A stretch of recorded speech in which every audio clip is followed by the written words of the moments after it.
Hey guys, I was just thinking about the border enforcement, the wall, which became almost a cuss word back in 2016 when Trump was talking about building the wall. What's so interesting, having spent over a decade as an undercover operator on that wall, and having done my master's thesis on the border wall.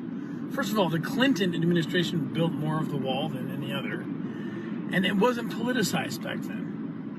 It wasn't politicized until Trump made it a deal. Then anything he said was just wrong and bad. But let me explain something to you. The wall protects children. That's why we are all for it that work down there. It protects children from bad things from coming in, like drugs, like fentanyl, and from human traffickers who would love to get these children into our sex markets, which are not small markets. And I remember Kamala Harris did a post after there was a large drug interdiction at I believe it was the Clarksville, California port of entry. And she actually said, this is a vanity project. It does nothing.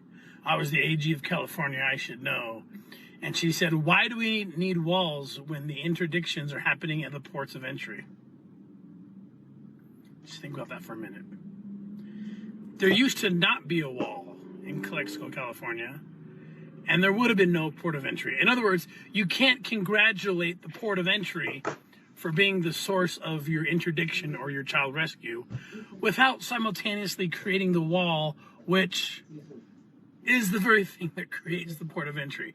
As if traffickers have a truckload of drugs or children and they're just going to drive through a borderless, a wall-less desert and just drive until they see two posts and a sign that says welcome to the USA, and then drive their children or their drugs through that gate.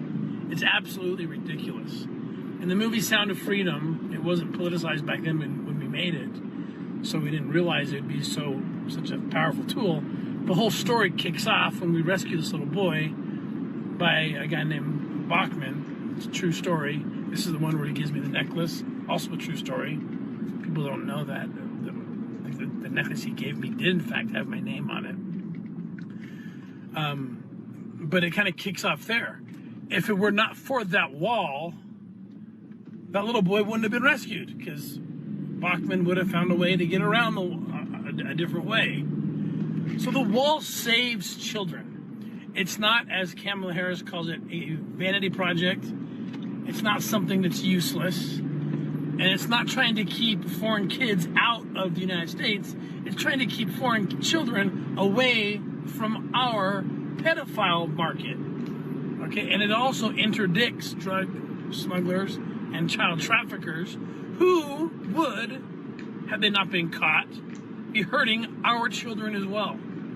So I'm so tired of this using just complete nonsensical rationale to talk about the wall as some kind of an F word, I have two children who are immigrants. I'm very pro-immigration. These are not two mutually exclusive things.